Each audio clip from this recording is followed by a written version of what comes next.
it is interesting to think about the lost tribes in terms of prophecy that hasn't been fulfilled yet, because it makes me wonder if that's one of the mysteries that we'll never know until God unveils it. Hi, welcome to Jeremy Pryor's podcast, or what I like to call Jeremy Pryor Unfiltered. I'm his daughter and producer, Kelsey, and we are excited to bring you seasons of content all the way from Tolkien to theology, from business to family. If you like to contemplate deep philosophical ideas across a wide range of topics, you've come to the right place. Make sure you give us a follow so you don't miss out on future episodes. Hey, everybody. Welcome back to my podcast. I'm here with my lovely quote unquote producer, Kelsey. Hi.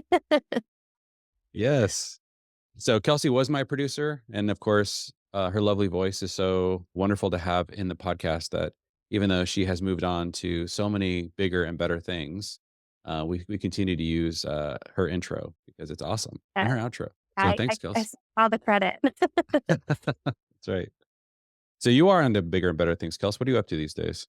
I am expecting my second baby in October. So my toddler Elijah keeps me very busy being home full time with him. And my husband is currently renovating totally down to the studs our house that we're going to move into also this fall. So it's busy. It's busy around here. Yes. Lots of good stuff. Yeah, it's amazing because right now we have all 4 generations living in one house, which is, like, Yes. amazing while they do the Yeah, renovation. we're so thankful that mom and dad have a space for us to stay, that our new house will be on the same street. So my husband Matthew can go over after work and work on it and pop over for dinner, and it's a really great setup. Yes. And Elijah can see his grandpa, whenever he wants. Yes. Elijah is obsessed with grandpa. So awesome. Yeah, it's been an amazing season, and looks like it's gonna continue, but, just Yeah. across the street. It's gonna be great. All right. So Kelsey and I share many things, passions in common. One of them is really trying to understand God's plan for Israel and the Jewish people. And Kelsey spent some time at Moody doing a Jewish studies program, and of course our family's been in Israel, and Kelsey even by herself went over to Israel and lived with an Orthodox Jewish family. So lots of thinking, lots of writing, lots of reading, lots of papers, lots of trying to understand this stuff. So I wanted to, so since Kelsey's going to be on the podcast today, I thought, hey, let's stir up a couple of conversations that are kind of forefront of my mind that I thought Kelsey and I can have around, yeah, the sort of the connection between the Christian faith and sort of modern Israel and modern Jewish people. So, two clips that I wanted to chat with you about, Kelsey. This first one is a from Joel Rosenberg. So Joel is a Messianic Jew. He's a Jewish believer in Jesus, that Jesus is the Messiah, and his family made Aliyah to Israel, which means they immigrated. The word Aliyah, to go up or to return to Israel. They've now decided to move there as a family, and so I think Joel's originally, I don't know, he's an American, and so their family has made that decision. So he was recently giving a talk, and he said something about the scale of how many Jewish people believe in Jesus, in a context or in a way with numbers that I had never heard before. All right, here we go. What good is it if we come back to our ancient homeland and see God do all these miracles and we don't know God personally? But the good news is that one of these really fascinating and detailed research things that I don't have time to get into now, but I hope you'll get into tomorrow, is that more Jews believe in Jesus today than ever in human history. 871,000 Jewish people in the United States alone describe themselves as evangelical, born-again followers of Jesus. Now, one of the reasons that Chosen People Ministries, Jews for Jesus, and other major Jewish ministries didn't see those numbers and thought the numbers were well under 300,000, under 250,000, was because most Jews who believe in Jesus aren't attending Messianic congregations. And that's mostly where their focus is, those ministries. But most Jews who come to faith in Jesus, like my father, like me, are attending or have been attending until we moved to Israel, regular Bible churches, evangelical churches, just blending in and being part of what God is doing. So This is encouraging. We're talking, so when you add the 871,000 or so here in the United States, and you add to the 30,000 or so in Israel, and then in Brazil and in Europe and other places, we're at about 1 million Jewish people in the world who believe that Jesus is the Messiah. Now, we're talking about a universe of maybe 15 to 16 million Jews in the world today. So 1 out of 15, 1 out of 16 now believe that Jesus is the Messiah. This is huge. It's huge numerically. It's huge percentage-wise. For years, I told people that Muslims are coming to faith in faster and larger numbers than Jews. But percentage-wise, that is not accurate, it turns.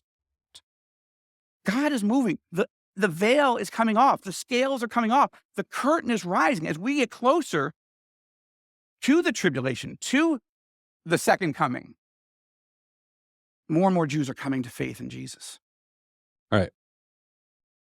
So that really surprised me. And so I wanted to get your take on this, Kel. So part of what I think we've always been trying to understand is Romans 11. Paul makes, he sort of lays out sort of what's going to happen in the future with regards to non-believing Jewish people. And he basically describes he gives a whole analogy of the olive tree, and that a branch was broken off and a Gentile branch was grafted into this ancient olive tree. But then there's going to come a time where it's going to be regrafted back in. And so very dramatic statements that Paul makes in Romans 11 about how all Israel will be saved. And there's lots of debate about exactly what that means. But what most people have seen in Romans 11 is that there's going to be a sudden, enormous sort of revival of Jewish people coming to faith in Jesus in numbers we've never seen before. So how would you know when that's happening? And so when we look at Israel, there's something like maybe 7 to 8 million Jews who live in Israel, and there's only 30,000 Messianic Jews.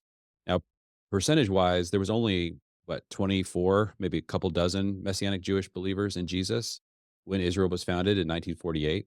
Today, there's 30,000. So it's a huge increase, but it's still a pretty tiny percentage of the overall population of 8 million Jewish people who live in the land of Israel.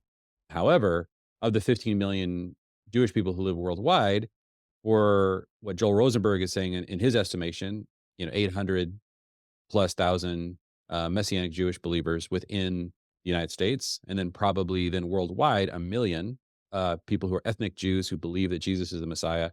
That's 1 out of 15. That's actually a huge number, like you said. Like that is evidence of possibly the beginnings of the sort of Romans 11 movement. So that's kind of the context I'm wrestling through. And Kelsey, I want to get your take. What are your thoughts about that? Yeah, so I have a couple thoughts. But first, I'll share a short little story of a time I was hanging out with this group of friends, and I was trying to get to know everyone. We went out for dinner together, and I was talking to this one guy I hadn't talked to very much and trying to get to know him. And he said something about, we were all Christians, and he said something about his grandmother being Jewish. And I was like, wait, so you're Jewish? And he was like, no, my grandma is.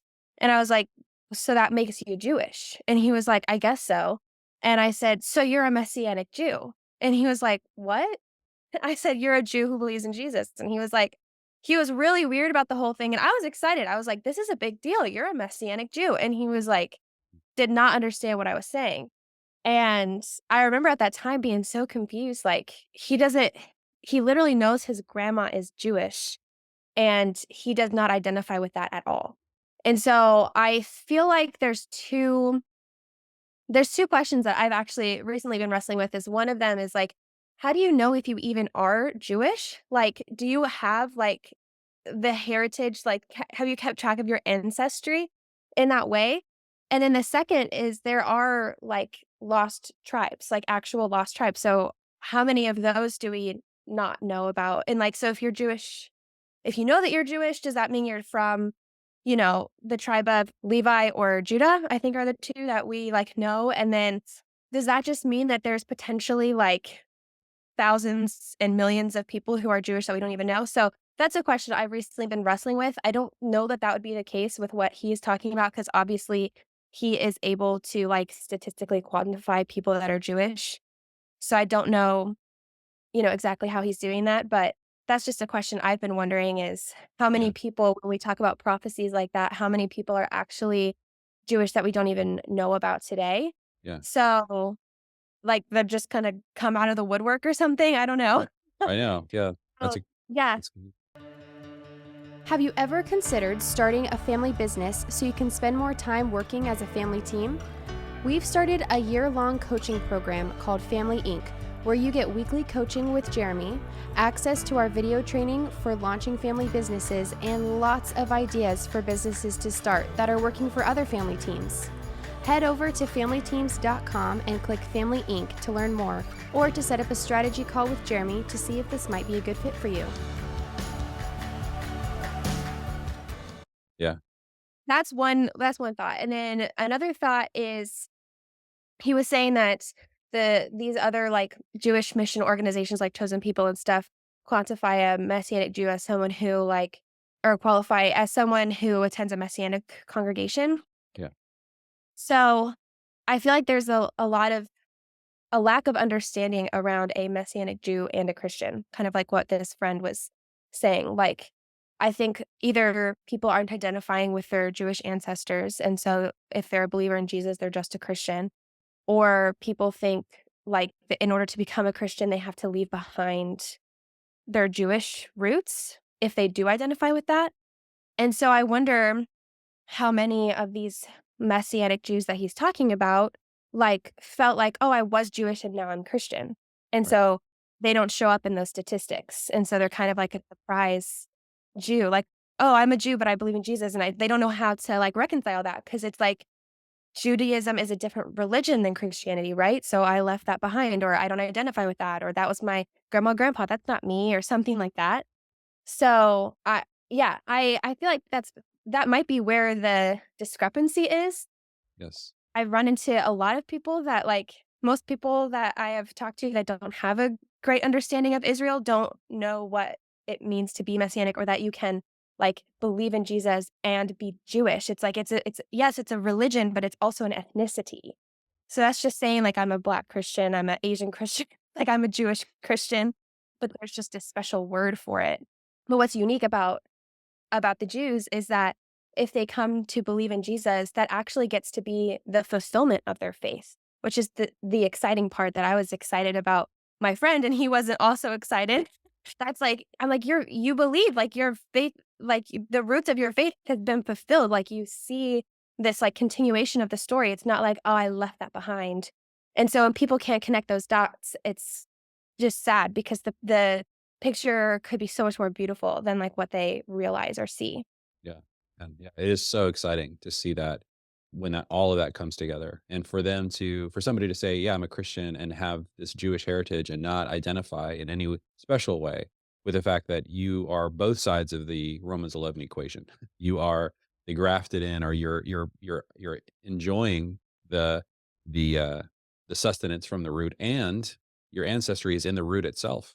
That's a very significant thing. And this is why I think Romans 11 is so important for people to study. Now, you really, Kelsey, pointed out sort of the two groups that are somewhat hidden from a lot of the stats about how many people are possibly in this group that Romans 11 is describing. So what one group you mentioned was, and I just want to tease this out a little bit because I think a lot of people listening to this might not understand.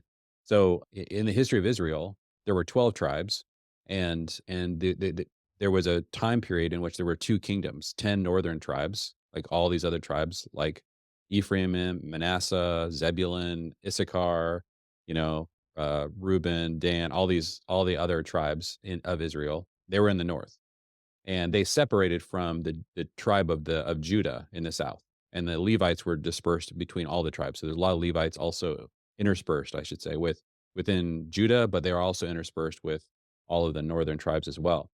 And so the Assyrians conquered the northern 10 tribes, and their policy was to sort of scatter everyone. And so they scattered these 10 tribes all over the place. And so they've never been seen again. I mean, we've found a few of the lost tribes of Israel in places like Ethiopia, and there's been other places, even Afghanistan. I think there were some. But for the most part, they probably assimilated into other groups all over the world, and there could be millions and millions of people not realizing their ancestry really is rooted in these lost 10 tribes. And then in the south, the Assyrians were not able to conquer the tribe of Judah. And so what happened was that years later, the Babylonians were able to conquer the tribe of Judah, but their policy was different. They didn't disperse everyone everywhere. What they did was they uprooted many of the people of Judah, and they brought them to Babylon as a single group. And so they were able to return, 70 plus years later in large numbers because they were able to maintain their continuity of identity. And that was when they first began to be called Jews because they were the people of Judah. They weren't the people of Israel. They weren't Israelites. They were Judahites or Jews. And so when we say the word Jews, the connotation is that they came from the southern tribe of Judah, or the Levites who lived within the tribe of Judah. So that's the first group you're describing. There's this northern 10 tribes. And so even in Joel Rosenberg's numbers of 15 million total Jews in the world, or the 1 million Jewish believers in Jesus, we're still only talking about probably the southern tribe for the most part. There might be some others that have maintained an identity from other tribes, but most of those have been lost. The reason why this is significant is because of Ezekiel 37, right? Ezekiel 37 describes a time when Israel is going to be reconstituted as a people. And a lot of people believe that that is what we saw fulfilled in 1948. But the second half of Ezekiel 37 is the northern 10 tribes becoming reunited with the tribe of Judah, the southern tribe. And so, is there going to be some kind of rediscovery of who those people are?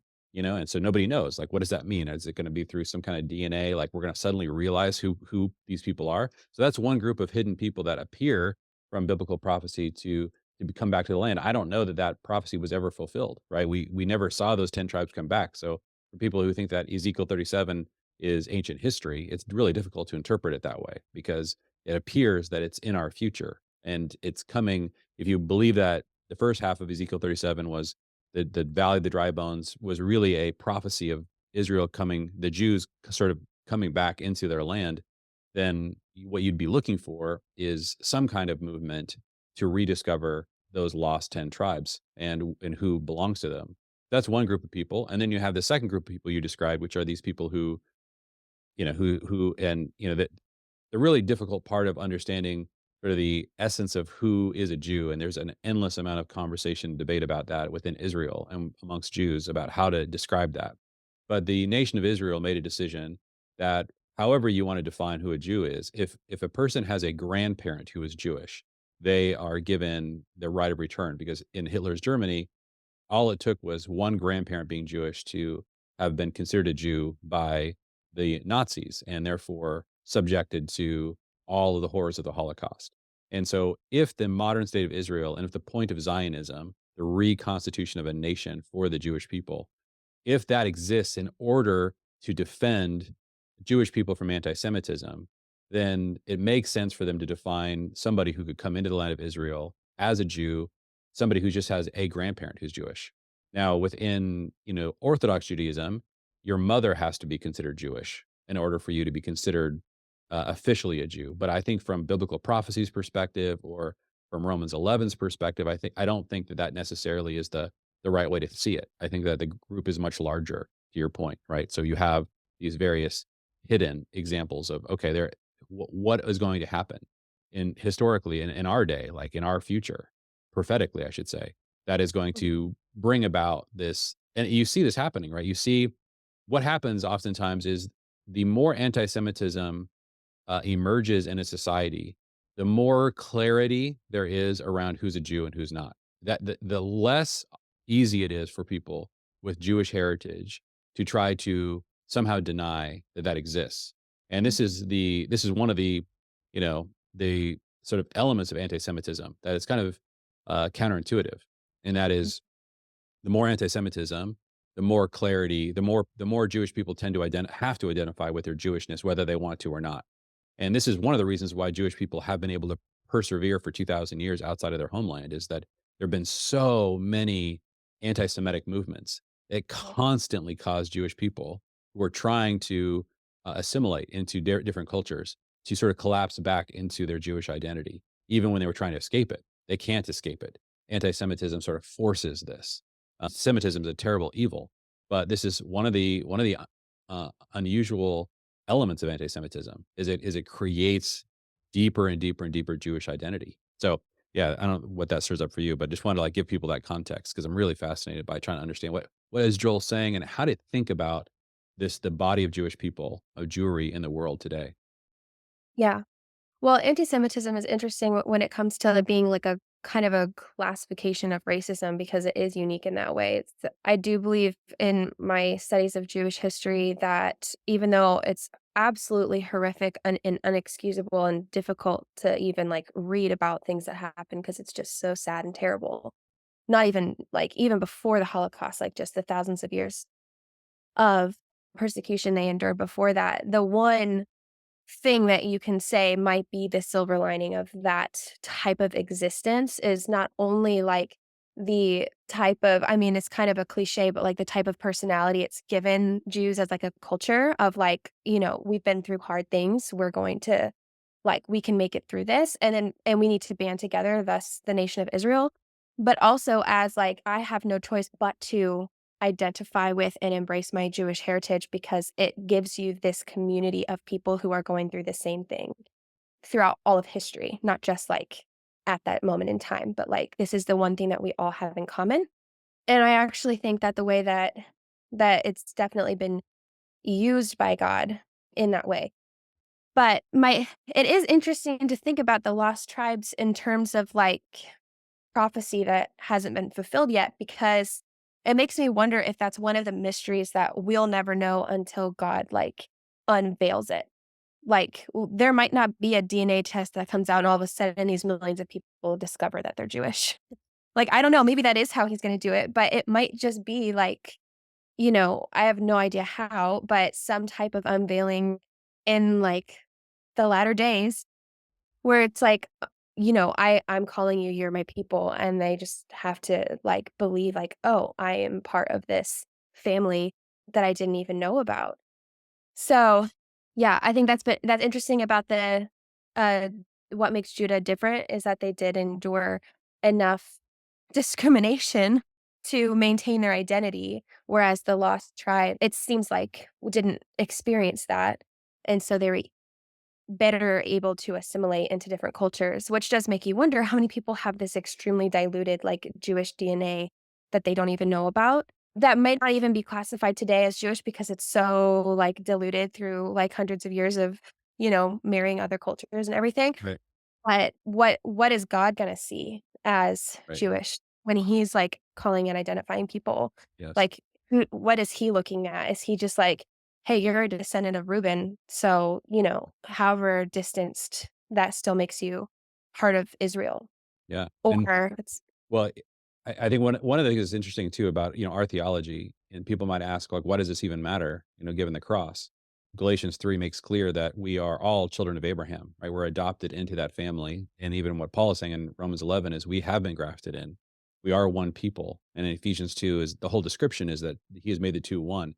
But I think one of the things that you have to understand about the nature of the biblical story is that the Jewish people, although they don't have any advantages from the perspective of the gospel, right? There are no longer Jew or Gentile, slave nor free, male nor female. We are all one in Christ. We all have, and what he says next is we're all children of Abraham.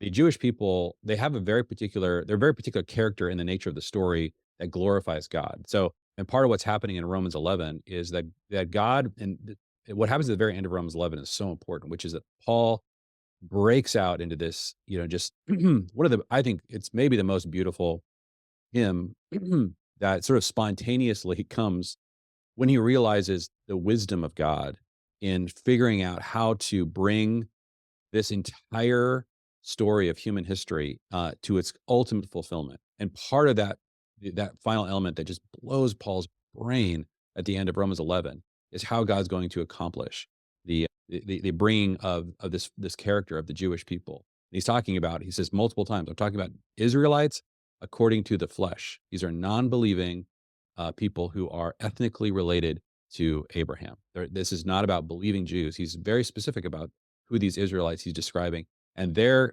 coming back into faith in these large numbers in the end is going to do something to the story that's going to resound to the glory of God in a way that is going to. So we're all kind of waiting for this amazing thing to happen. This is why I think this is a fun conversation to have, trying to understand. Okay, what is happening in our day that might be facilitating that? Like, these DNA tests are interesting because one of the things that happens about DNA is that you can, you know, DNA does get incredibly diluted. And so when you're trying to figure out your DNA, you actually lose so much DNA from your ancestors. In other words, most people's genealogical ancestry is not the same as their genetic ancestry because, you might have, 5 million genetic ancestors. But if somebody were to investigate every element of your DNA, they're only going to find DNA from maybe 1,500 of your ancestors at the most. Like what you hear? Be sure to leave a rating and review for this podcast wherever you use streaming. Because this actual way DNA works, it can't preserve millions and millions of markers from distinct people in the past. The exception to that, of course, is the patrilineal descent for every male. In other words, you can trace somebody's male DNA if you're just looking at one specific line from your father to your grandfather on your father's side to your great grandfather on your grandfather's side, that line is preserved in every male, which is kind of crazy. I don't know what that means. I don't know how that's going to work, but that is one of the interesting ways the DNA works. And now that we have mapped the human genome, we have the ability to actually trace that line back. I don't know what that's going to mean. It's a fascinating thing to consider because biblically, that is the patrilineal line is sort of the line that demarcates your sort of ethnic heritage in biblical times. And is there something that is theological about that reality? I don't know. And what's one of the things that's very bizarre about modern Judaism is they only take seriously matrilineal descent. The reason why they only look at the mother's line is because there were so many periods of anti-Semitism where women were being raped, and like you're just so confused about like whose actual, what is this child. The only thing that they knew is who their mother was. They couldn't prove who the father was during these periods where they were being attacked and there was so much sexual assault happening to Jewish people. And so they shifted to a matrilineal descent. That's the story that I've heard. But it's whether there's more elements to that story. Today, Orthodox Jews only consider you Jewish if your mother's Jewish. Again, the state of Israel, they'll define Judaism a little differently for the sake of returning to Israel. But yeah, this is something I think we all need to be interested in. Like this is a story that the Bible is telling, that it wants all of us to be on the edge of our seat, to be watching and understanding, to get into these various questions and to ponder in our hearts and out loud. Like what is happening here? Like what and this again, it's really for the glory of God. It's because God is an incredible storyteller. He's also sovereign over the world, and he's doing something in every single age of humanity to bring the story to a crescendo that will bring him glory forever. And I think this is such an important element of it. And so, anytime we belittle it and say, "Who cares what happens to Israel?" or "Who cares how many Jews are in the world?" or "Who cares where the last tribes are?" The Bible cares. Like I care about everything the Bible cares about. If the Bible really wants me to understand this stuff, then let's really dive into it and try to understand it and ponder it together. And this is one of the fun parts of my relationship with Kelsey in particular, because I think you have a huge appreciation for this question, and we've been pondering this. And your husband Matthew, he's equally excited and interested, and all our family members are. But this is something I just want to like kind of just give you guys a little window into. We care about this stuff. We talk about this stuff all the time. This stuff matters. Yeah, absolutely. It definitely, that's one of the things that first captivated me about the Bible in terms of a story was this stuff about Israel, just throughout history, can't be explained out, like, it can't be rationally explained outside of a biblical worldview. And I think it confuses a lot of people. I mean, there's a lot of confusion in our world right now about the state of Israel and about, like, who's right and who's wrong, and, like, even in the Christian world. And I think it's very clear to see that, like, if you don't discount Israel for the sake of the story and for the sake of the glory of God, even just for those two things, like, not even for who they are or whatever, but it's just like just for the story and for God's glory, you acknowledge their place, then it makes it a lot easier to um, make sense of what is happening even just in modern times. That's right. Yeah, I don't know how you explain a lot of these things. And one of my favorite quotes was when Pascal, who I think lived in the 1600s, was asked by the king of France for one argument. Give me one argument for the existence of God. And Pascal's response was, Your Majesty, the Jews. Or In I other love that. words, like you, even back then in France in the 1600s, the Jewish people who were living in dispersed communities around Europe and other places, they were distinct enough people that it sort of was beyond explanation for somebody as brilliant as Pascal to make any sense of the history of the Jewish people up to the 1600s, other than the existence of God. And Pascal had nothing on what we have today. Yeah. Like the amount of miraculous events that have occurred, the 400 years since Pascal, you can 10x anything that he might have understood. And so I think this is another reason why it's so important for us to understand. This doesn't mean, by the way, that we have to agree with everything that the state of Israel does, or this isn't this is not a political statement. We care about the glory of God. And if God is getting glory, and biblically, again, this isn't something we've made up. The Bible is making the argument that when you watch the story of the Jewish people, it's going to redound to the glory of God through shocking events in history, and it's going to come to a massive climax at the end. We need to be watching this story. This is the movie that we all need to be like obsessed with. And this is a way that and the fact that it's real, the fact that there might be even opportunities for us to humbly participate in some way in the unfolding of some of these things, that is just an incredible, privilege. But at the very least, like, appreciate it. It's incredible. It's an incredible story. Yeah, absolutely. Awesome. Well, yeah, so I just wanted to unpack that a little bit. And I think Kelsey and I are going to get to have a few more conversations coming up. So I've got more elements of trying to get into more details about how to understand how we as Christians interact with this story.